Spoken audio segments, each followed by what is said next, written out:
Hi, everyone. Thank you so much for coming out here. I know you all had the option to lay in bed with your underwear on and stream this. And I know there's a lot of people that are streaming right now on Facebook, super excited. And you guys chose to be here in person, so thank you so much. And there's going to be some treats in store for you. So everyone else that's at home with their undies, they're going to be mad they're not here live. So anyways, like she said, my name is Nicole Saleske. I work at the Wellness Way in Green Bay, Wisconsin. I'm a registered nurse by trade, currently in school to become a nurse practitioner. And this is my life. I love teaching people just a different way of looking at hormones. And this talk is the first of its kind. What I'm doing is I'm going to be going through all of the different things that we go through as women from the time we're born until menopause, and how we have been set up for failure so many of the times. And so we're suffering. And I can't wait to kind of show this to you. So Dr. Patrick Flynn, the owner of our clinics, always says the best speakers are the best storytellers. So I'd like to start with this story. The story of a girl. So once upon a time, there was a girl. And as she was growing up in 4th grade, she was realizing that, maybe a couple steps above her friends, she's starting to develop breasts for the first time. This is something that might be a little bit exciting at first, and then she's reading through, "Are you there, God? It's me, Margaret," wondering what this is, what this means, and what is this period supposed to happen, right? Well, she got her period, and it was quite heavy all the time from the very beginning. She found herself in school fainting for no good reason. She went to specialist after specialist after specialist, colonoscopy, endoscopies, all the works, trying to figure out why she kept fainting, when really, in reality, maybe it was the fact that her periods were so terrible. And so you go through life, and that's just normal, right? Super, super heavy cramping, super terrible periods, and you just accept that that's the way it's supposed to be. So finally in college, she had enough, and there had been about 6 to 7 months that went by without a period at all. This girl would frequently go to the ER visits with cysts that were rupturing, that were extremely painful, and finally, there had been a stretch about 6 to 7 months where she hadn't had a period. Now, this girl was a virgin, and so she kept making up stories in her head on how she probably got pregnant off of a public toilet. I mean, that's probably the reason why, right? And so she went into a nurse practitioner at the college, and the nurse practitioner told her, "Well, it looks like you have polycystic ovarian syndrome." And whenever this girl would go on missions trips and things like that, they would go around the room and say, "What's your biggest fear?" And for this girl, it was that one day she wouldn't be able to have kids. So she looked at that nurse practitioner and she said, "So what does that mean for when I want to have kids someday, if I'm not having regular periods?" And she looked at me, this girl is me.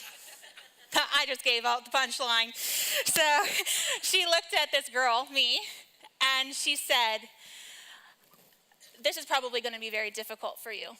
And she just laid it out on the line. And I wasn't really accepting of that.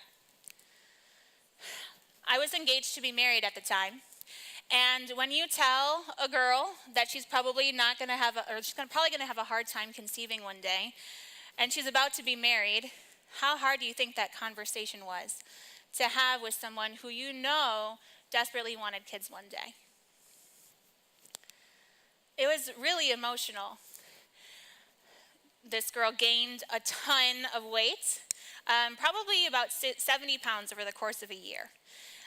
Started exercising, started dieting, doing everything she could to try to lose that weight.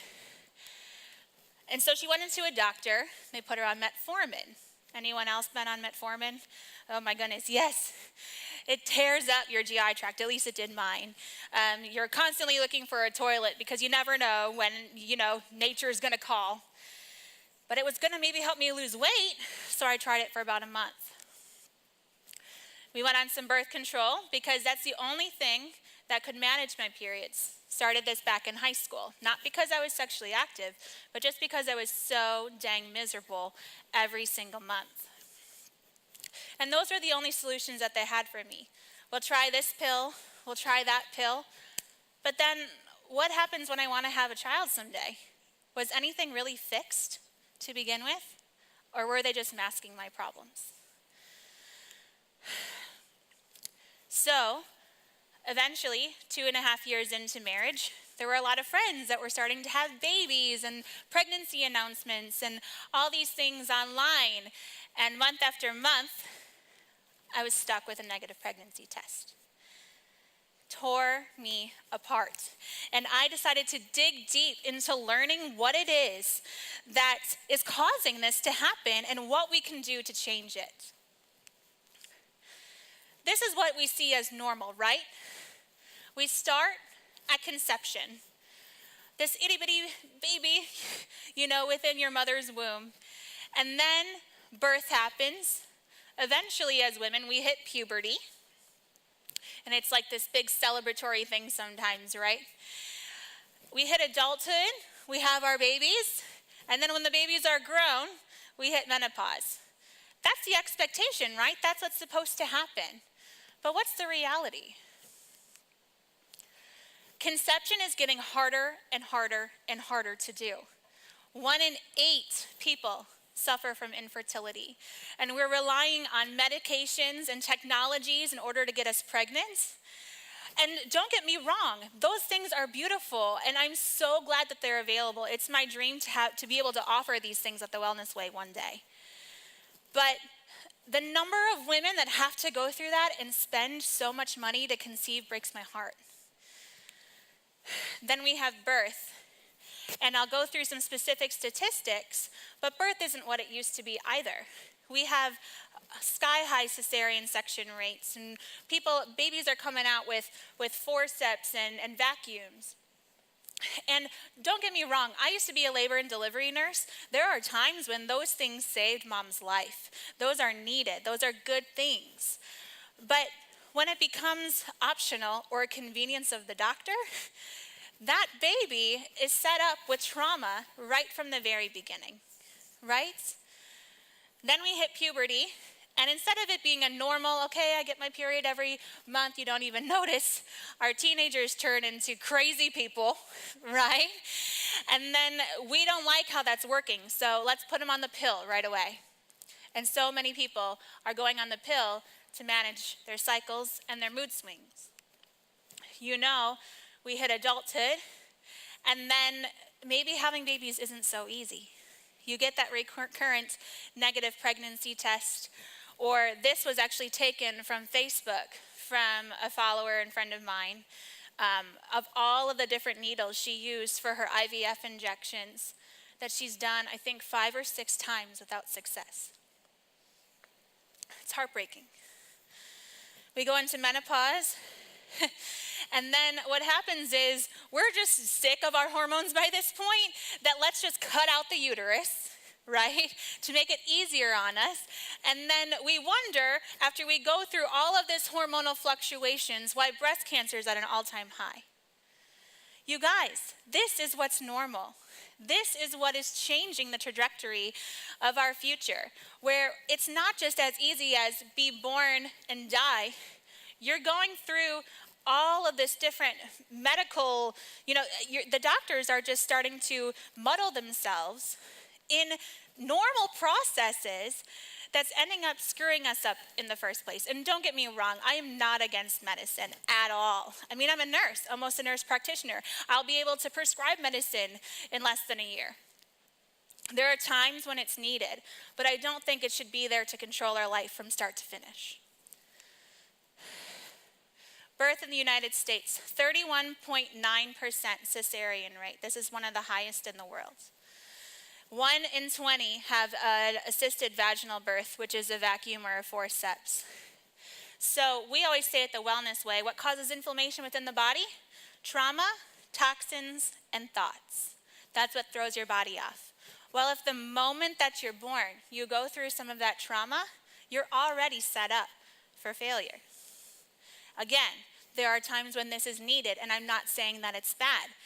But how come it's so high? You know, people have been birthing for centuries, and this was never an issue in the past. The infant mortality rate this is taken directly from the CDC, among some of the more developed countries, the United States is the highest. We're losing more and more babies than any other country. I'm not okay with that.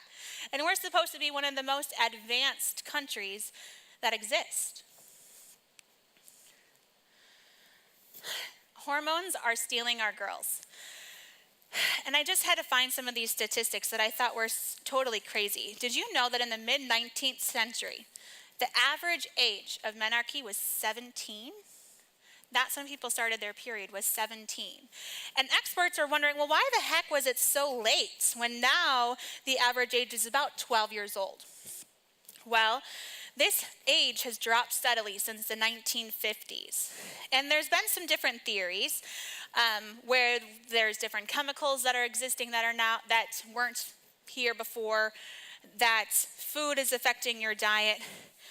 However, they believe that in the 19th century, a lot of girls were undernourished, and so their body didn't realize that it could take on the energy expenditure it was to have a period, right?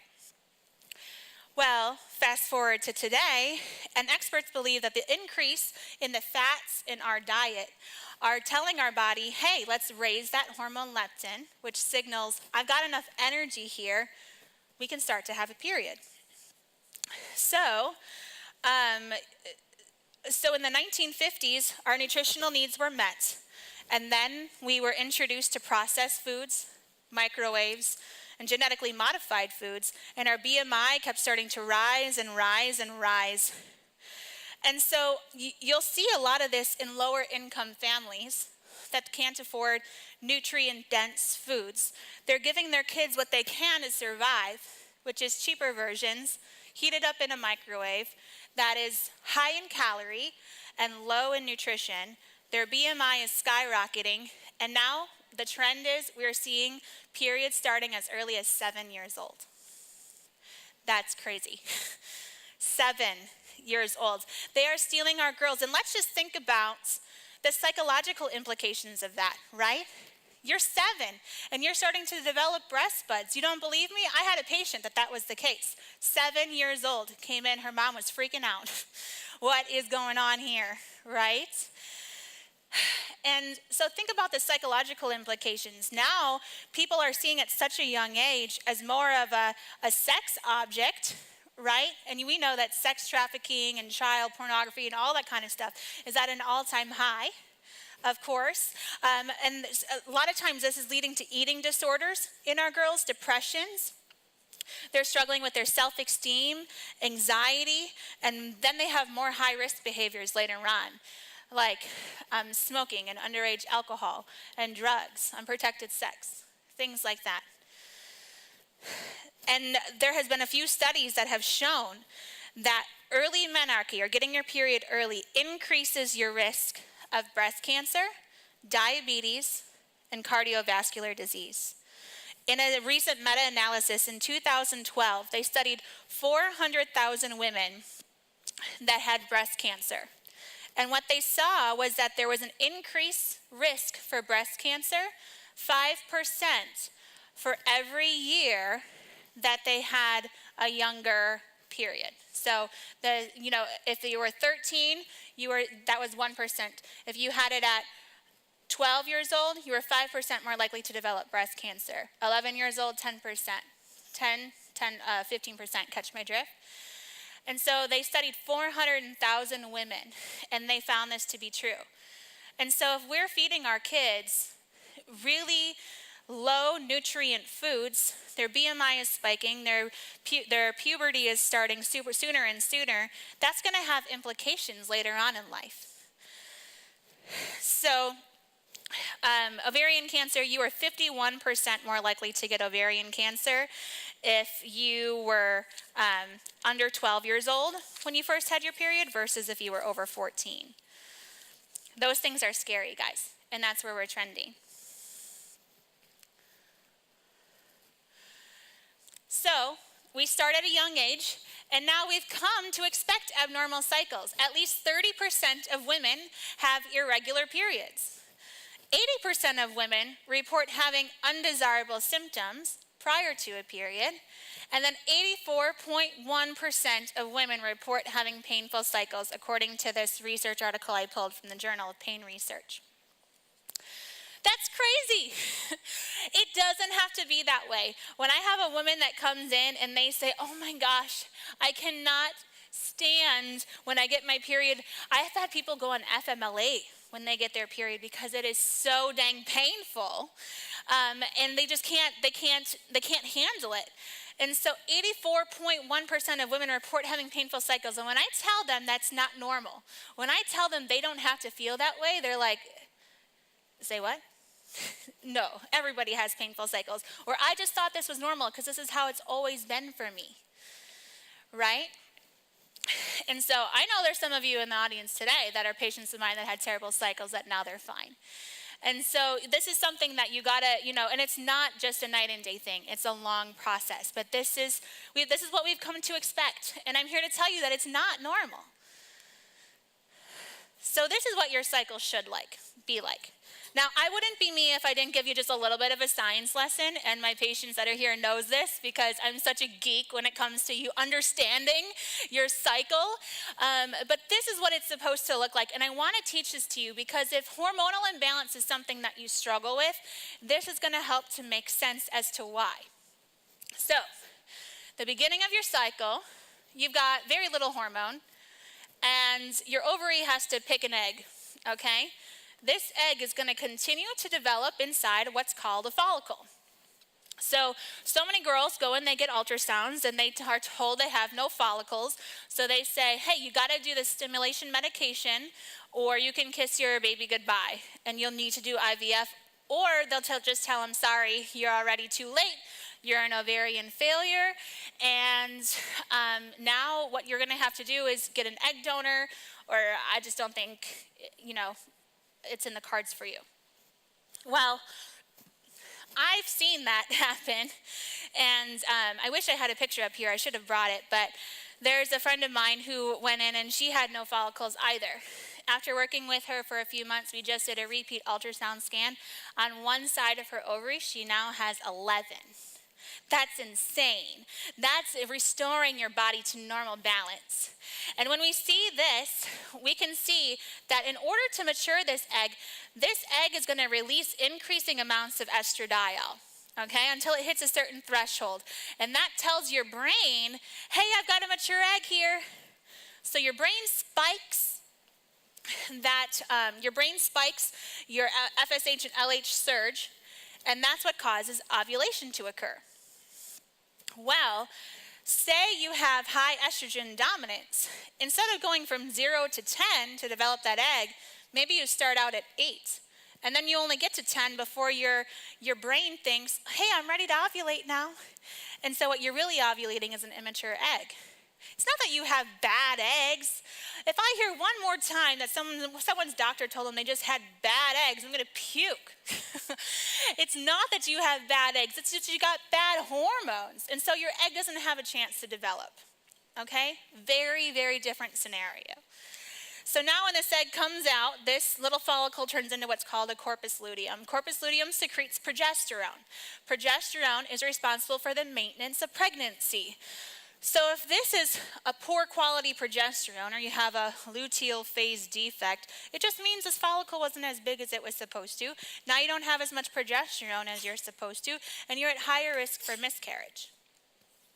Now, when around day 21, your body asks the question, am I pregnant, am I not? If you're pregnant, your hormone saves this corpus luteum and your progesterone continues to rise. If there's no pregnancy there, all your hormones fall and you get a period. So this is what's supposed to happen. So what happens when this doesn't happen? Well, you got a hormonal problem, right? Somewhere along the line, this is getting screwed up. Either you have way too much estrogen, so you're hitting this too soon, and estrogen is what thickens your endometrial lining, so you have way too much of that. Your endometrium is going to be super thick, and then when that sheds, that puppy's going to hurt. right? You're going to have terrible cramping, and you're going to feel all those things. Maybe the second half of your cycle isn't where it's supposed to be. And so how are you supposed to know how to induce ovulation when your medical team isn't even testing where your hormones are at? I cannot tell you how many girls come in and say, oh, I've already had my hormones tested. And they have like an estradiol, and that's it. There's so much more to the story, you guys. And so this is what happens. You have your childhood years, your hormones are at a lower place. You hit puberty, and all of a sudden you're cycling all the time, right? And then all of a sudden you hit menopause, which is a little bit higher than your childhood years, but it's still pretty constant. But most people in menopause feel those fluctuations up and down, up and down, up and down, and that's what causes all of those menopausal-like symptoms. So they just haven't made that transition very easy, probably because they weren't making this right during these years. Okay? So I'm not going to explain this, but I just want this to show you. Ooh, hello. Can you hear me now? All right. I just wanted this to show you. This is the steroid hormone pathway. So cholesterol's at the top, turns into progesterone. And this turns into your cortisol, your fight or flight. These are all your sex hormones. So if all you come in with is an estradiol, does that tell me anything about any of your hormones? What am I supposed to do with that, right? What we do at the Wellness Way is we test everything. And the medical doctors don't appreciate this. I took my records to my OB that was a friend of mine and asked him if I could run it when I was a patient at the Wellness Way. And he's like, no, there's no reason to you don't need to know all of that stuff. But if I'm going to support you, I have to know where the dysfunction is happening within this pathway. And the one piece that dysfunctions the most is this one right here. The progesterone converting into cortisol. This is your stress pathway. And how many women out there have ever been stressed? Good grief, okay? I think that I might be the definition of stress sometimes, right? So I work full time, got 2 kids, 1 in the oven. I'm working on my master's degree right now. I'm trying to get this information out to as many people as possible. Yeah, that can be kind of stressful. And I know everybody has their own story of what's causing stress in their life. Maybe there's some financial stress. Maybe there's some stress going on within your family. Maybe there's, a loved one that's dying, or something like that. I mean, I hear it all. Maybe it's trying to conceive, and maybe that stressor is what's causing all your hormones to be off. How many times have you heard of people giving up trying to conceive? They go through the adoption process and boom, they're pregnant. All the time, right? Because stress is pulling your progesterone. And that's one of the most important hormones that we have. Guys are lucky because testosterone's over here. So they can be stressed and their testosterone is still going to be high. They're still going to want sex, right? Because they're going to be so stressed. Or they can be stressed and it's not going to affect the testosterone at all. Women, our stress changes who we are. Progesterone's a really important hormone. And if we're stressed to the max, we're not going to be ourselves. Okay? So here's what your stress hormone's supposed to be like throughout the day. You're supposed to wake up with this cortisol pretty high, and as the day progresses, it slowly comes down until you have to settle down to sleep. Well, if you're in a chronic stress state, people can have this really high all the time, and that can only be sustained for so long before all of a sudden you're in adrenal fatigue. A lot of people have heard what adrenal fatigue has been, but how many of us have actually had those hormones tested before to know if this is a problem for us? You think this girl is stressed? Look at it. Her values, these values down here, should be between the lines by the green line, and she is bottomed out. These are the types of things that we look at the Wellness Way.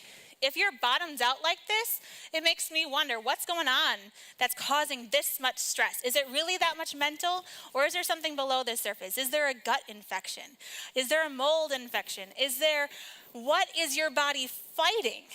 Okay, so my job isn't to figure out that your hormones are off and say, okay, cool, I'll give you a few supplements and we'll fix it. That's no better than the medical community. What my job is to do is to find the root cause and say, why? Why are your hormones so off right now? And let's identify those root issues so that everything can come back into play. So again, how many of you have ever had your hormones tested, or any of your hormones for that matter? If you're going through a hormonal struggle, if you have PCOS, endometriosis, infertility, if you have irregular cycle, unexplained fertility problems, how many of you have ever had your hormones even tested to even know if that's the case? You know, I spoke with this one girl. She came in, she had been to, goodness, I don't even know how many fertility specialists. She came in with a package this big of her lab work. And I was just going through it, looking and looking and looking and looking. There was not a single hormone. It was all like looking for a needle in a haystack. Like, what sort of genetic problem does she have? What sort of immune system problem does she have? And you know, everything came back inconclusive. We're looking for a needle in a haystack and we're missing the basics. So we get sick of our periods. They're not working for us. So we go on birth control. I did. 62% of women in reproductive age are on a hormonal birth control. 4 out of 5 sexually active women have been on the pill at some point, and more than half of these users utilize it for reasons outside of not wanting to have a baby. Okay? So I get it. You know, you want to prevent pregnancy, we're going to go on the birth control, we got to make sure that this doesn't happen. However, when 31% are using it for their menstrual cramp pains, 28% are using it to regulate their cycle, 14% for acne, 4% for endometriosis, and 11% for unspecified reasons. That's not okay. It's not okay, because we're synthetically altering your hormones to do what we want them to do. But no, we're not synthetically altering your hormones. What we're doing is we're pushing all your hormones down to menopause so that we can synthetically mimic a cycle, so that you think that it's your hormones that are being balanced, but it's not. It's just that you're getting a hormone from an outside source. Okay? So this is how birth control works. I literally took this out of my pharmacology textbook. I'm not going to read it to you guys all, but you know, back when they first started making it in the 1950s, they just did progestin only. There was a lot of breakthrough bleeding. And then all of a sudden, those pills got contaminated with some estrogen. The ones that got contaminated with estrogen, all of a sudden, those weren't causing some breakthrough bleeding. So like, hey, I think we're onto something here. So in the 1970s, they realized that the ones that were getting the estrogen, it was actually increasing their fibrinogen.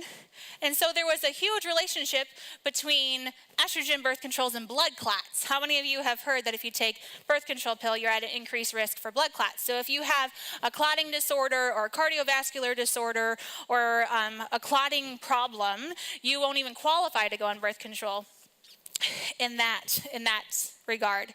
And so when additional hormone is added, what it does is it suppresses that pituitary gland. So now that communication between the pituitary and the ovary is cut off. And it stimulates the ovary so that ovulation doesn't occur and thickens your cervical mucus to prevent the passage of sperm. It also changes the endometrium so implantation can't occur. Okay? So birth control is actually considered an endocrine disruptor. Hey guys, welcome. Take a seat. So birth control is considered an endocrine disruptor. So what is endocrine disruption? This is taken from the Environmental Protection Agency. This is a government website that is starting to explain to us what's going on. And it says that endocrine disruptors can have some massive adverse effects in humans. I know you can't really read this, so I'll read it to you. So these effects can include developmental malformations, interference with reproduction, increased cancer risk, and disturbances in the immune and nervous system. And so if you scroll down the page, the next thing is, how can these chemicals disrupt the endocrine system? Well, it can occur in various ways because they're mimicking a natural hormone, fooling the body into an over-responding to the stimulus or responding at inappropriate times. It also can block the effects of hormone from certain receptors, and then this is going to stimulate or inhibit the endocrine system and cause over or underproduction of hormones. So certain drugs are used to intentionally cause some of these effects, such as birth control pills. So, okay, birth control pills are mimicking an estrogen that are screwing us up, that just the paragraph before said it's going to interfere with reproduction, increase your cancer risk, and disturb your immune and nervous system. Yet we're giving it out like candy. Seriously? I just told you how many people are on these things. We know what it's doing to our health, and yet this is just accepted as normal. And you wonder why breast cancer is at an all-time high. And if one more person comes to me wanting me to give them money for another pink ribbon, I'm going to puke, because we are the ones that are causing this problem. You guys, this doesn't just happen to us. This is decades and decades of bad habits and people telling us that this is what we should do to be healthy, and yet we are the ones that are suffering later on in life. My grandma was one of those people. When I was 3 years old, breast cancer took her life, and she wanted to live for us because she loved us more than anything on the planet. And I'm not saying birth control caused it in her. I'm not saying it causes it everybody. But this stuff makes me sick, because this is the norm in our society, and more people are dying every single day. And I will not stop telling this message until it gets out to everybody, because this is ridiculous. Okay, and I'm pregnant and I'm hormonal, so I'm sorry that I might cry a couple times during this, but this is the stuff that makes me mad, and this is what makes me good at what I do, I guess. Holy moly. Okay. Anyways, so now it's time to have a baby. So we've done all this stuff. Birth control already told us that that's going to make it difficult for us. So one of two things happens. We're going to get on birth control, and we're going to have an influx of hormones. And so some people will get pregnant instantly. You know, you stop the birth control pill, boom, you're pregnant.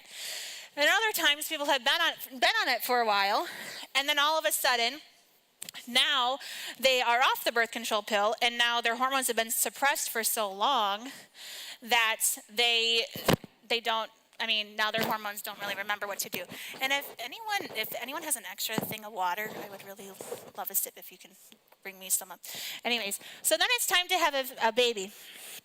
And there's 3 different moms in this category, right? Oh, thanks. Oh, and a hanky. You're so great. Okay. I'm going to keep this for a little bit. Okay. So, if any of you were at my women's talk, at our women's seminar, you'll have already seen some of these. But I know a lot of you haven't, so they're super cheesy, and I can't wait to show you. So we have the tale of 3 moms. So there's mom number 1, right? Here we go. I am like the definition of fertile. I have never been healthier in my life. Literally, all I have to do is look at my husband, and I'm pregnant. See? Right? We hate that, girl. For those of us that have hormonal problems, we're like, seriously, baby number 9, can you please spread the wealth, right? And so there's those moms that just look at their husbands and boom, all of a sudden they're like this, right? Then there's mom number 2.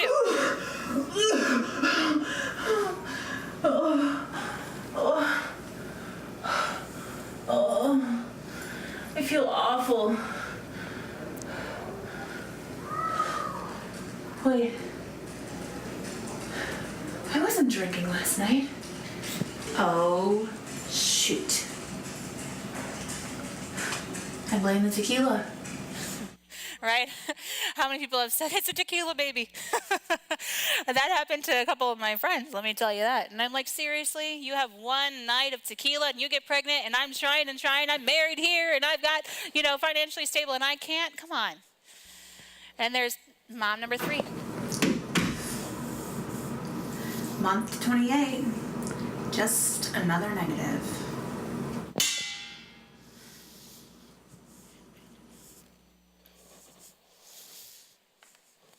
One in 8. That's 1 in 8 girls have to get over and over and month after month after month another freaking negative. They have a name for it now in the message boards, BFN, big fat negative. No one wants their BFN. They're all praying for their BFP, right? Big fat positive. 1 in 8 hearts ache for a child. There is no pain like wanting something like that and you can't, because you try and you try and you try and you feel like you're broken, that there's something wrong with you, right? And 1 in 4, once that pregnancy happens, lose it. You know how many times these two things are put together? Where they finally get that positive pregnancy test after 15, 16 months of trying, only to lose that precious baby. It happens to way more people than you know. And if you share it on social media and you talk about your struggle, they come out of the woodwork. You would have no idea how many people come up and this is their story. It was mine. And this is something that I'm the most passionate about because it's not fair. It's not fair. How are we doing? From 1960 to 2014, this is taken from the World Bank. This is our fertility rating. It's terrible. You think it has anything to do with just the way the cookie crumbles? Or is there something really wrong with the way that we're managing hormones today? Not to mention the cost. You know how darn expensive it is for someone who's trying to have a baby and they can't? I found this study and I thought it was super interesting. It was an 18-month prospective cohort study. And what they did is they took this huge bank of women that were classified as infertility. And what they did is they estimated the cost per success rate.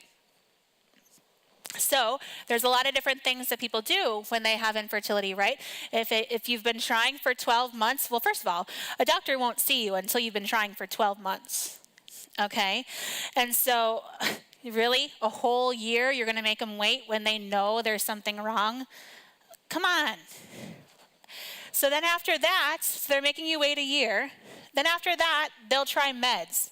Which, by the way, most doctors, there will be some out there, and there's going to be those people online that are saying, no, my doctor did. Okay, whatever. Most doctors don't test your hormones ahead of time to know what exactly meds will work and what won't work. So then people are going on Clomid and Letrozole, and they're feeling like a crazy person because they're super hormonal, and they don't get a baby after 3-4 rounds of that. So then they say, okay, well, that didn't work. Let's move on to IUI. Right? So let's artificially get rid of the bad swimmers and trigger ovulation, and then we'll make it all happen, okay? And so then there's your IUI cycles, and if that's not successful, then the only thing you've got left is IVF. Well, depending on where you get a success, there's varying costs associated with it, but they found out that the average cost per success was $48,424 before you got that baby. And you think I'm expensive? I get it. The Wellness Way is an investment. It's not $48,000 worth of an investment. Okay? And so with this, they're just shooting it at a target. I'll go to my next slide. This is how we're treating fertility today. We're trying to aim for that bullseye, that baby in the middle, and we've got our tools. We've got IVF, we got meds, we've got all this different stuff, and we're just going to keep on shooting, hoping for the bullseye. And in the meantime, we're going to get miscarriage, chemical pregnancies, big fat negatives, but maybe you'll be lucky enough to get that baby. And if some of you are watching and that was your story and meds and IUI and IVF got you pregnant, I'm super pumped for you. That's awesome that it worked for you. What breaks my heart is the people that do all of that, spend over $70,000 and still don't have a baby to show for it. There's no guarantee, and there's no guarantee in the Wellness Way either. But at least you know that your body is healthier than when you started. The main causes of infertility are hormonal problems, either with your ovaries or your pituitary glands, Metabolic problem, you've got some insulin resistance blocking off that communication. A gut problem. I can't tell you how many people I've had come through my doors that have gut infections, and that's the reason why they can't get pregnant. Immune system problems, or an anatomy problem. Anatomy problems I can't fix. I'm not a surgeon. And there's, some genetic components to those things. However, we can figure out those things and support the body to return to normal. But how many people come in with having their gut, their metabolism, their hormones tested? Nobody, and yet 20% are unexplained infertility? I don't believe that one bit.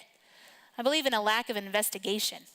I think someone didn't take the time to look hard enough to figure out what the physiology is supposed to be able to fix it. Even at 13 weeks pregnant, I understand the importance of staying healthy. So that's why every morning at 5 a.m., I wake up to teach PIO at our local gym. Combination of Pilates and yoga, excellent for first trimester. Then I come home and I have all my supplements lined up for me that the best doctors at the Wellness Way have recommended that I take. We've got some vitamin D, some active or iodine complex, active B12 folate, and some desiccated liver, because I'm a little bit anemic.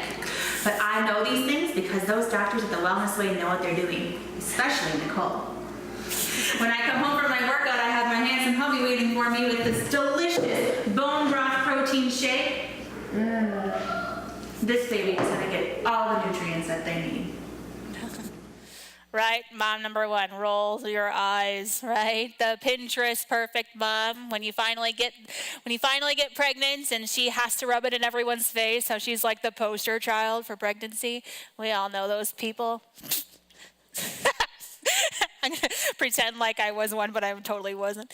And then we have mom number two when she gets pregnant. I mean, what other time did I gain weight on purpose? You can judge me all you want. Unless you have a cigarette, you can go now. No Oreos were consumed in the making of this video. I'm just kidding. So then you have mom number two who got pregnant off of tequila. She's eating all the junk in the world. And then the one that is struggling with infertility is like, really? I would do anything to have what you have, and you are totally tearing up your body, and you're not even taking care of this precious baby. And so this is the emotional roller coaster people are going through. Maybe that person with infertility finally got pregnant, and so maybe this is what their pregnancy looks like. After trying for 3 years, I finally found some doctors that would listen to me at the Wellness Way, and now I'm expecting my miracle child. I am so thrilled, and nothing can go wrong. I'm taking great care of myself. I mean, there can't be... Google coughing while pregnant. Sneezing during pregnancy. Is this okay? Thank God for Dr. Google, right? That's so funny. And I mean, my front desk staff knows this. They say, you have a very interesting breed of patients. They call for every little thing. And that's okay. I understand that it's been an emotional roller coaster. And so this is just the way that it plans out. And so, so we go through pregnancy. And then there's the postpartum period. At the end of the day, we're all just still moms trying to figure it out. But postpartum is hard.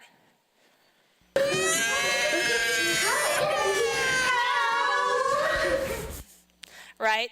That's a pretty good equalizer. Having a newborn, doesn't matter how you got there, but on the flip side, you still have the same struggles. Right? And there's many phases of moms. And this is one of the biggest things we go through, whether you have been infertile or not. But this is, once you become a mom, now not only, has your hormones been raised for pregnancy and then all of a sudden they fall and you go into labor, now you're postpartum and you've got all these different types of moms and now you feel like you have to put on your very best show for them. And there's judgment no matter how you do it. Right? So we've got the breastfeeding mom, we've got the bottle feeding mom, we've got the pumping mom, we've got the business mom, we've got the stay-at-home mom. You know, all of these different moms, and if you're any of those things, you're doing what you feel is best for your family. And yet one of these other guys is going to judge you for your choices. That's like the hardest thing to do when you're a mom, right? But we got to remember, at the end of the day, we're all still moms trying to do the best we can. Take a peek.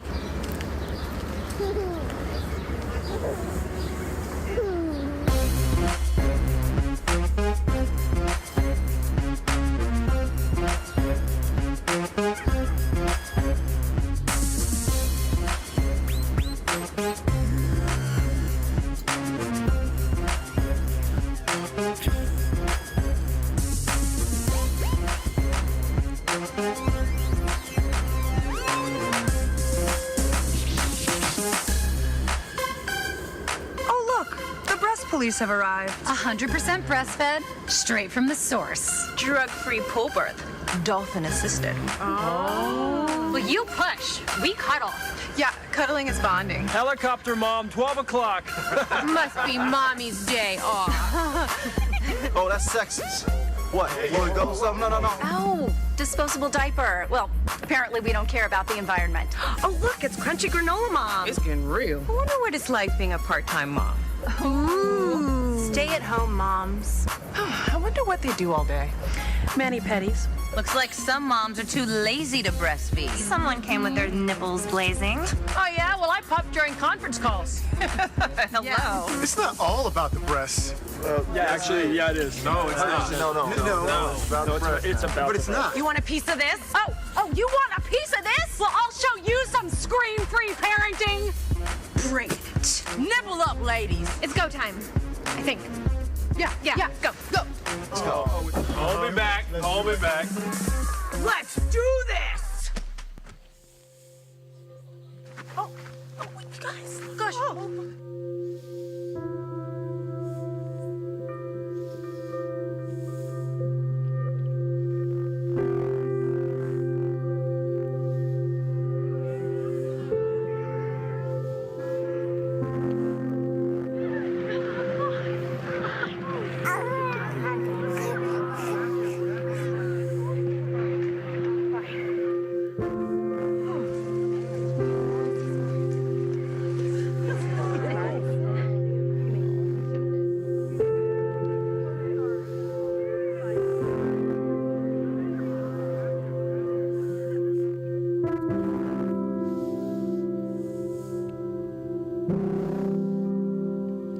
Yeah, it's a Similac commercial.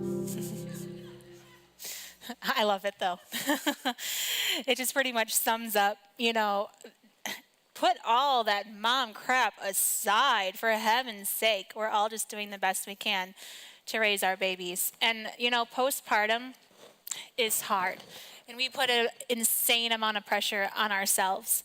And up to 80% of moms go on to have baby blues. 1 in 9 suffer from postpartum depression.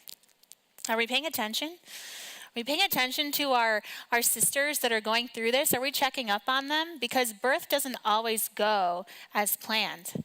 You might have had this beautiful home birth plans out for you, or whatever you wanted for your normal vaginal birth, and then things go wrong really quickly, and maybe your surgery doesn't go quite so well, and you have a long road to recovery, and now you're stuck with trying to take care of a newborn and take care of yourself.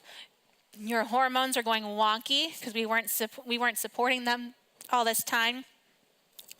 And that's what happened to a friend of mine. And this is a story that she posted on Facebook. She gave me permission to share it. But I will never get rid of this story because I think it's really compelling. And it's important for us to pay attention. So here's what she says. Grab a cup of coffee with me and let me share my tearful heart with you. I want to share how Satan turned my world upside down after I had my daughter. Most of you might not know this, or might know this, or maybe not. But I had a planned C-section, and let me be the first to say, you can prepare yourself mentally over and over, but it was nothing like I thought it would be. I won't go into many details of it, but I felt them cutting me, and my husband wasn't brought into the room like they said that they would. So when he got in the room, I already had tears in my eyes and saying, please have them put me to sleep. Maybe many of you would have gotten over this traumatic moment, but I struggled with it. I think I struggled with it because Satan was so fast to point out that it was my fault when it wasn't. That's when the postpartum hit. I want to share the darkest moment that postpartum brought into my life. It was like I hit rock bottom all over. It was a normal day to my thinking that, but I had my husband take the kids to church, and I was going to have some me time. Little did he know that Satan was whispering lies to me, and those lies got louder and louder until he handed me the gun and said, no one sees your broken heart. No one sees your pain. And most of all, your God doesn't hear you. I remember having such a lifeless feeling as I held that gun and thinking over and over the pain and the brokenness that I felt. And Satan sat with a grin on his face, waiting for me to shatter my life away. But I heard that whisper saying, I hear you and I love you, choose me and not the darkness. I remember bursting into tears and just crying out to God, asking for his forgiveness, and he always wrapped me up in his word. I didn't let Satan win that day or any other day. God showed me that he was carrying me through this dark time. I shared that painful and heartbreaking moment with my husband, and I saw hurt and tears in him when I told him what I was going to do. And I told him that God did it again. He saved me from my darkest moment. I didn't blame him for my brokenness or the pain. I hid my pain and brokenness and slapped a smile on my face and chose words like, I'm fine and I'm okay. But inside, I was crying and I was dying. Satan had me at my weakest, but Jesus rescued me.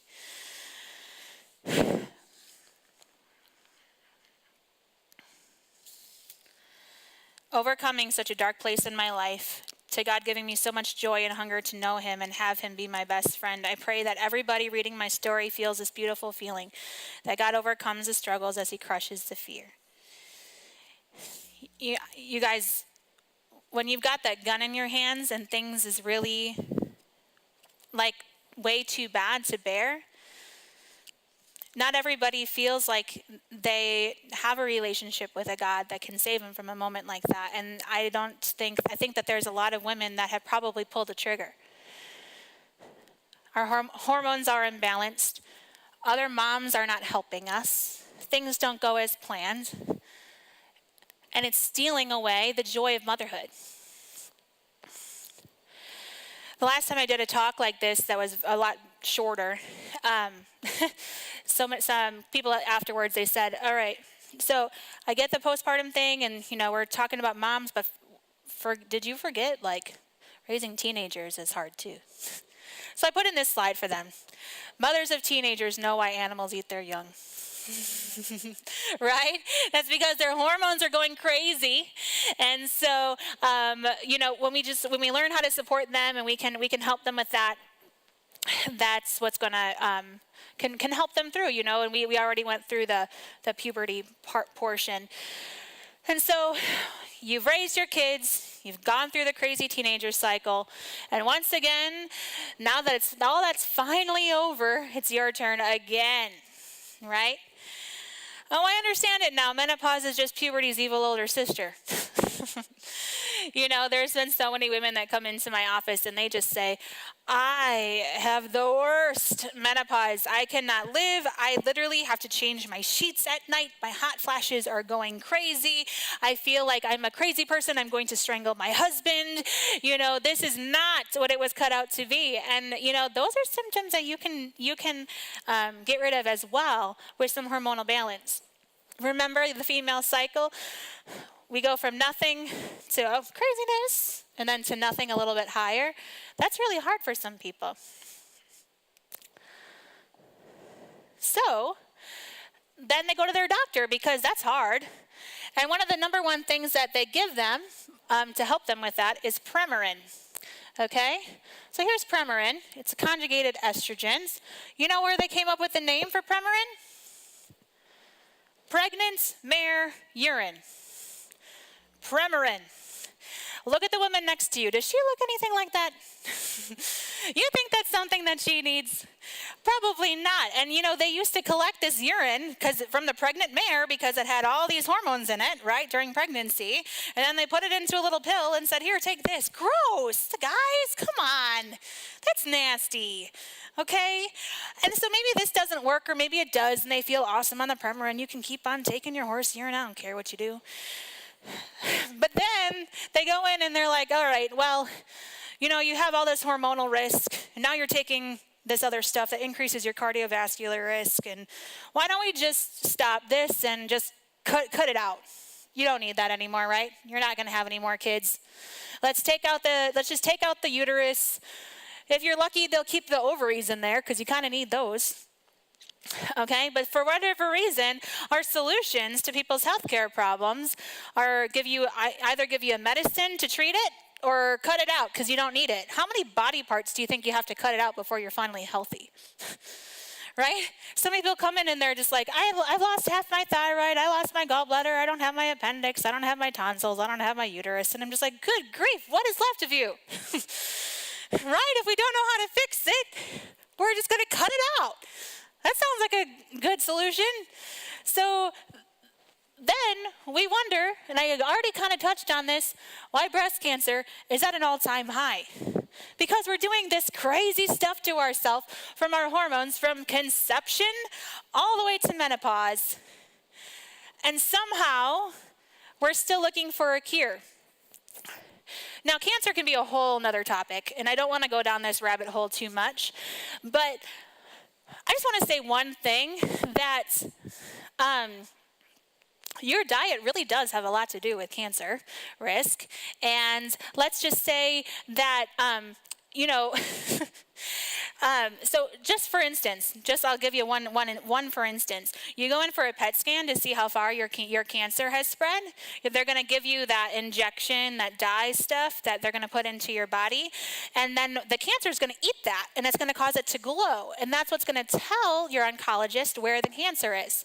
You know what that's made up of is glucose. People don't realize that. It's not just some it is radioactive, but it's primarily glucose, and that's what the cancer cells eat up and causing them to glow. So just in that one diagnostic test, it proves that cancer really loves sugar. Yet we're sitting here at chemotherapy, hooked up, and I know this because my patients have told me, they're hooked up to this, they've lost all their hair, they're feeling terrible, they have no immune system, and they're coming around with warm cookies.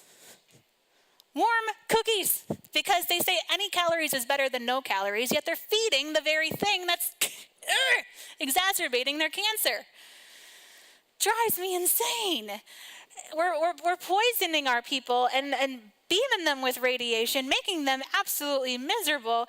And then if they die of pneumonia or catching a cold from someone that came in because they don't have an immune system, they call that a win because it wasn't the cancer that killed them.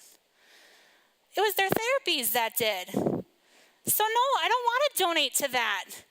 I want to figure out why and what's causing this. And I want to be able to help women balance their hormones and find health and wellness so that they don't have to deal with that in the first place. Not anymore. It's time to make a change. So what makes the wellness way so different? Okay, so I've talked about balancing hormones, and it just seems too good to be true, right? Well, we have this crazy idea and belief that the body doesn't make mistakes. Now, are there people that are born with things? Yes. Another belief I believe, and this is going to piss some people off, is sick moms make sick babies. So if we have, in the 1950s, our moms that were smoking every single day because that was the norm, and now in 2018, we have these people that have these chronic disabilities and heart problems and diabetes, it starts before the baby's even born. And so that's why I tell my moms it's super important, whether you are struggling with infertility or hormonal problems or not, to go through a detox and prep your body for pregnancy. Set that kid up for success. I went to a conference this past summer at the American Society of Reproductive Immunology in Chicago. And they have a lot of research coming out now in the world of epigenetics. It's kind of this up and coming science where they're studying the effect of mom's toxic womb on a baby long term. And what they're finding is that, yeah, if mom has an inflamed uterus prior to pregnancy based on lots of different factors, that baby is more likely to develop chronic diseases down the road. So let's be the change. Let's start to be the change for our kids. So we have this crazy idea that believes that the body doesn't make a mistake. You want me to prove it to you? Let me take you outside in the wintertime, make you be naked. I just have to throw in that visual. Make you be naked in the middle of the forest and say, survive, right? Now your body's going to start to shiver. Your body doesn't shiver every day. Uh-oh, you're signaling to me. Pull it away. Down. How's that? Okay, better. Okay, so you're in the forest, right? And you're going to start to shiver. Your body doesn't shiver every day. That's not normal, right? But in that environment it is.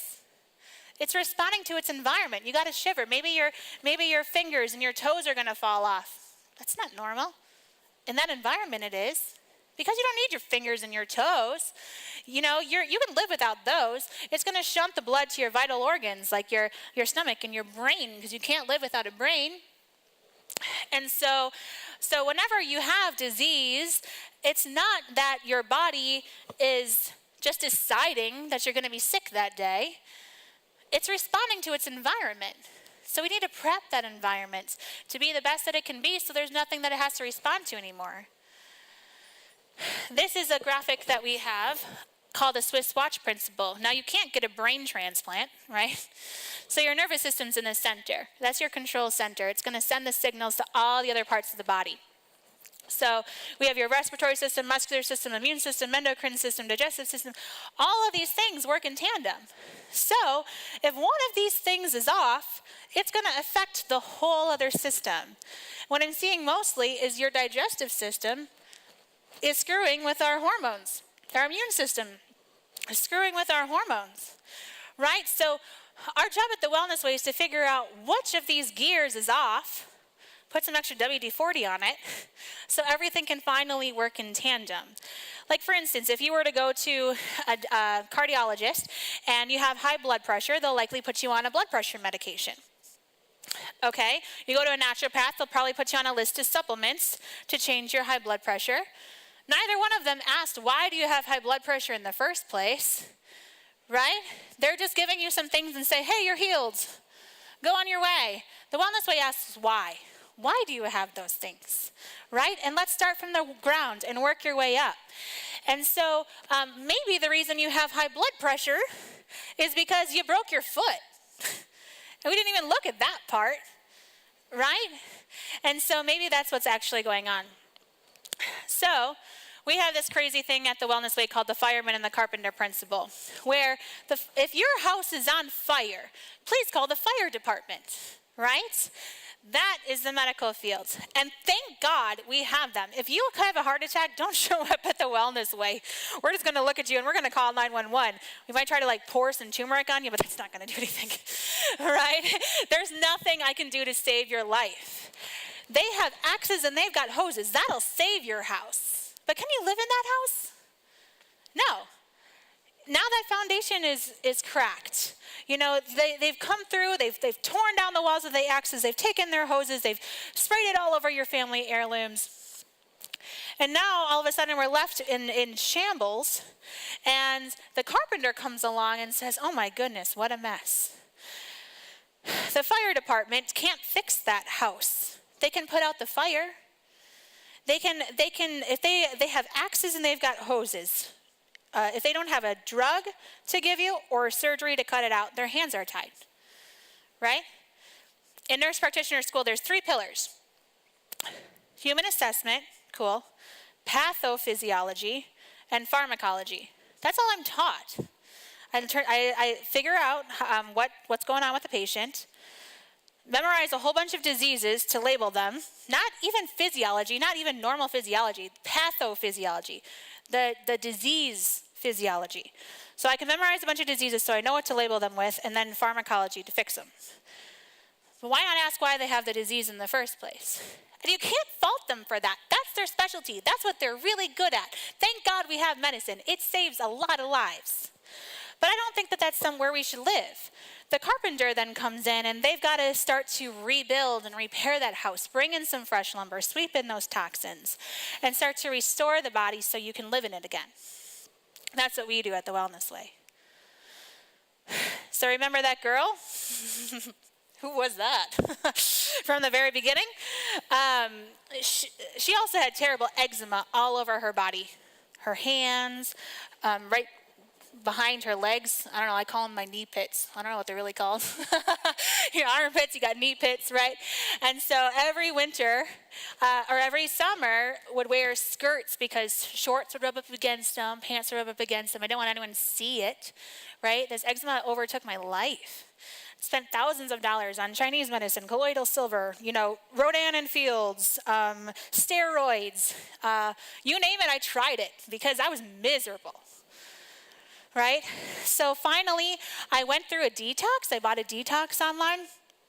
And after the 21-day detox, I realized that for the first time, my eczema was starting to clear up. I'm like, there's something to this. But how do I live in detox for my entire life in order for my eczema to come back? Because once I started eating normal, it started to creep back again. And I'm like, okay, there's something to this. I started putting the pieces together. I came to the Wellness Way, got a food allergy test. I had 42 food allergies. So I always tell my patients, you come in, you got 7, you ain't got nothing to complain about, because I had 42, right? And so I had 42 food allergies. I was diligent about getting these out of my diet. Within the first week, I lost 10 pounds. I used to be, from what I'm at now, I used to be 60 pounds heavier from this, but about 85 pounds smaller. For my first week, I lost 10 pounds. Within the first few months, my eczema was completely gone, and then I have never missed a period since. That's my story. Just something as simple as a food allergy test, getting my hormones tested, starting to take a few supplements to help to rebuild and repair my body. I mean, check me out. I got nothing. This is awesome. And as a labor and delivery nurse, every time you have to walk in and out of those rooms, you have to use that hand sanitizer. Ooh, that stung. And I'd always think that, I'd always be doing the monitors on them and hoping that they don't see my hands because I hope they don't think they're going to catch something from me. It's embarrassing. Terrible, terrible eczema, autoimmune problems, PCOS. I was diagnosed with PCOS, polycystic ovarian syndrome, weight gain. I was a sick girl. And so that's part of what fuels my fire to be able to get this message out to as many people as possible. Because if I can do it, and I've got number 3 in the oven, girl, it can happen for you. So it's time to take back what our hormones stole from us. So here's some practical steps you can do to incorporate into your life. And I've got some giveaways, so I hope you're awake here. Number 1, get tested. I think I made myself clear that we really can't help you until we know what's wrong. Food allergies, number 1 thing to do. Stool test. It's crazy what I'm finding on a stool test. Absolutely insane. Dutch is the best test that we have for hormones. In my opinion, remember that steroid hormone pathway from the beginning? It's going to tell you everything about it. ReproSource is a fertility place that I use for my really tough cases to figure out if there's an immune system problem. We can run semen analysis through them that your husband can actually do at home, so you don't have to put him in an awkward little corner in the clinic. When I told Dr. Patrick I wanted to do sperm, he's like, do we have a room for that? I'm like, don't worry, we can do it at home. So, okay, cool. We'll do that then. So number 1 is to get tested. Number 2, nutrition is key, including your food allergies. If I haven't made this clear, food allergies are a huge trigger for people in hormonal imbalance. And sometimes it's just as simple as getting rid of those food allergies, supporting their hormones, boom, they're pregnant. Sometimes We do that, it's not enough. We got to dig a little further, test a spouse. You know, sometimes it's a little bit more complicated than that. But this is the full picture for some people. And without a doubt, you'll feel better as soon as you eliminate those things from your diet. Number 3, support your hormones. Something practical that you can do right now without any testing is some maca. Maca is a superfood. It's a female aphrodisiac. So guys like it if you take it. And it's going to help increase all your hormones, but it's an adaptogen, so it's not going to push you over the edge, right? It's going to just kind of help adapt your hormones. Super important when you're pregnant and then all of a sudden your hormones drop, that you can have some maca on board to make that transition a little easier, decrease your chances of postpartum depression and things. Do I have anybody in the audience that happens to be pregnant? Yay! Maria, this is for you. Here, I'm going to throw it. Maybe. No, you can walk. Okay, well, here we go. Awesome. So go ahead and take a tablespoon of that in your smoothies. That's awesome. And I got one more maca. Anyone soon to be pregnant? That's you, girl. Okay. So maca is an amazing superfood that you can add to your stuff. Great hormone supporting foods. Number 1, chocolate. Ha! How many people out there are going to tell you to eat chocolate? And I'm not talking about Hershey Kisses. I'm talking about the good stuff, right? Cacao. We'll get into that in a little bit. Hemp, dates, avocado pudding, cherries, grapes, organic wine. Girls, yeah, get some organic wine. Maca, coconut products, essential oils like thyme, lemon, and patchouli. All are great at supporting your hormones. This is some practical things you can just add into your life. Cacao, like I was saying, it's stimulating to your system to make oxytocin, and it increases serotonin, which is your feel-good hormone, right? So if you feel like you're going through PMS, and all of a sudden, what do you crave before a period? Chocolate, right? And so that serotonin's going to jump up. You're going to feel so much better. And so like I said, it helps women release oxytocin. That's why they say, that's why they have that cake that like better than sex cake, because it's all chocolate. That's why, because it all does that. And so I have all these different forms of chocolate. The good stuff, the cacao. I got a lot of it. So you can take this. This is all organic cacao. You can make your own chocolate. You can cook with it. And I don't know how to give this away. Maybe if I just close my eyes, I'm going to just throw it this way. See what happens. So we've got cacao paste. We got, I hope y'all can catch, cacao butter. Powder. This is all great. Well, fight. Get it. No one's in the front row. Okay. And lots of different things that you can make with this cacao. There's some recipes on the back. You can look stuff up online. It's awesome. So there you go. Good chocolate. Number 4, avoid endocrine disruptors. We talked about this in the beginning. Birth control is one of the number 1 endocrine disruptors. Some other things that this is pulled from another government website. Pesticides, choosing organic as much as possible is really helpful. Ethinyl estradiol, 17-ethinyl estradiol, found in birth control pills. Fire retardants, found in a lot of our clothes. Important to wash your clothes before you wear them. Shoot, I just came from motherhood maternity on my way over here. So, no, I'm taking phthalates. And so phthalates, at my American Society of Reproductive Medicine conference in San Antonio, I was in a breakout session where there was research article after research article after research article connecting phthalates that's found a lot in our cosmetics and things and shampoos and all that kind of stuff, leading to miscarriage now. They're doing the research now. And so we got to be really careful about that. BPAs, our plastic water bottles, perchlorate, arsenic, non-stick cookware, our Teflon. I know we use our cast iron skillet almost every day. That's something that we like to use in stainless steel. Mercury, dioxin, found in a lot of unclean meats. okay? These are all things that have been proven to disrupt your endocrine system. These things are everywhere. It's no wonder we have hormonal problems, right? All right, so next slide.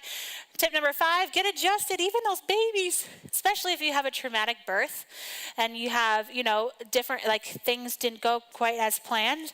Important to get those babies in and set them up for success right from the beginning. And getting adjusted during your pregnancy is really phenomenal as well, to open up your pelvis. And I'm spoiled because I work with 5 of them and they are at my beck and call, right, Dr. Mitch? And so that's awesome. And then tip number 6, just know that you're not alone, that we're all in this together, that this is hard.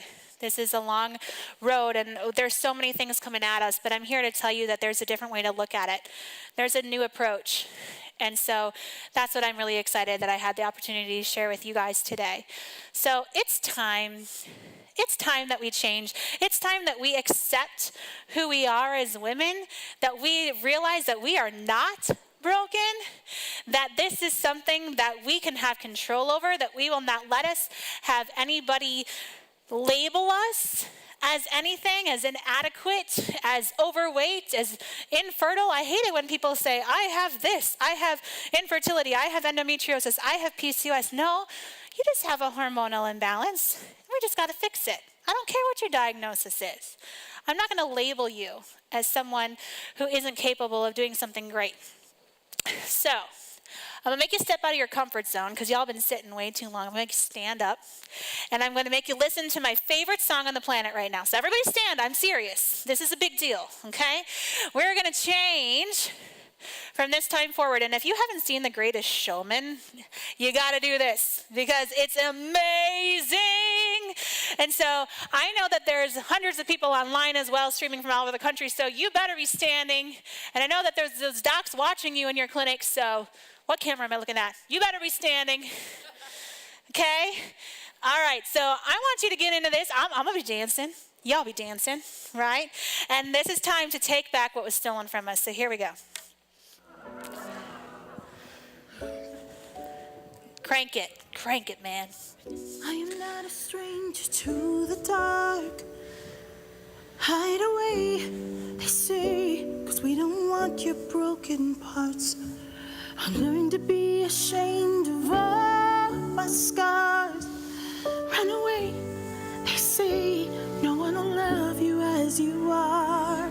But I won't let them break me down to dust. I know that there's a place for us, for we are glorious.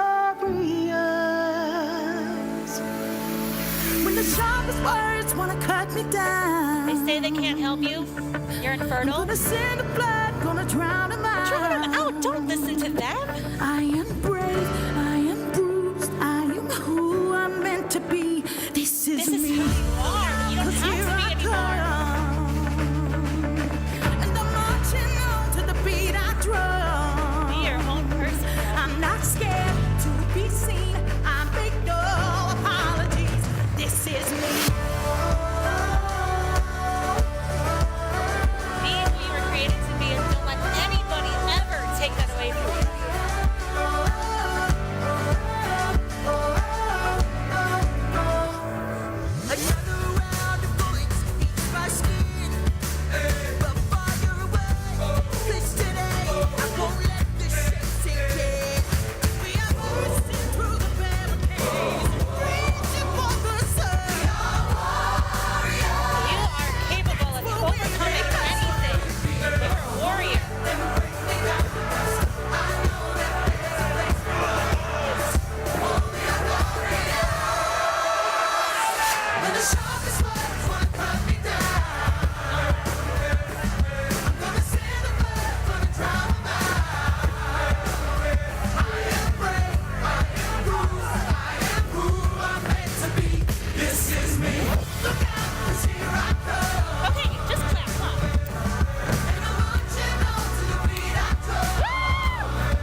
knock me down.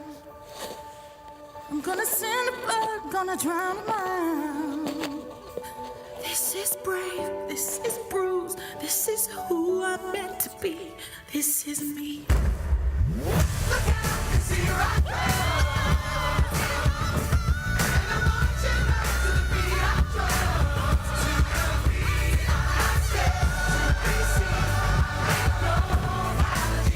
This is me.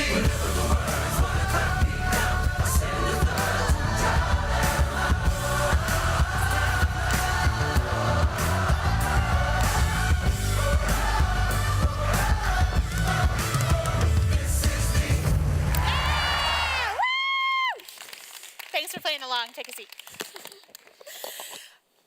Dang, I love that song.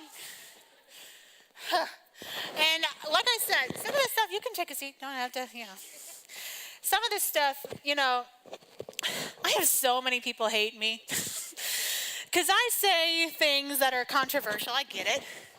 But like I said, I'm not going to be silent. Some of it's opinion, a lot of it's fact. But there's too many people out there that are suffering, and they're believing the lies that people are telling them. You guys, like I said, I have so many haters. I've got people that are writing letters to the state, malpractice, and, trying to cut me down, send personal letters to people all over the city saying how Wellness Way is ruining lives. It saved mine. And I'm not shutting up. So I know that this is being broadcast to thousands of people right now. There'll be haters on there. Whatever. Your words don't touch me anymore. I don't want you to feel that anymore either, because you are much more than a label. You are much more than whatever a doctor told you. You are capable of so much more than you can imagine. Okay. So, with that, I'd be remiss to say, hey, you want to see me? Here's the deal. So there's, like I said, this is being broadcast to all those different clinics. So I hope you have your sign-up sheets. But for those of you that are wanting to come in and get tested and get to the bottom of your hormones, we're doing an introductory offer for $99, typically $435. You'll review your past results. We'll do some x-rays, a consultation, and exam. This is not offered at all the clinics, just in Green Bay, but if you happen to be someone that struggles with infertility, I like to throw in an ultrasound in there as well to check your anatomy, which is an additional charge. But if that's something that interests you, we do have our beautiful Lauren in the back that can sign people up if you're interested. I know we have a lot of current patients here, which is fantastic.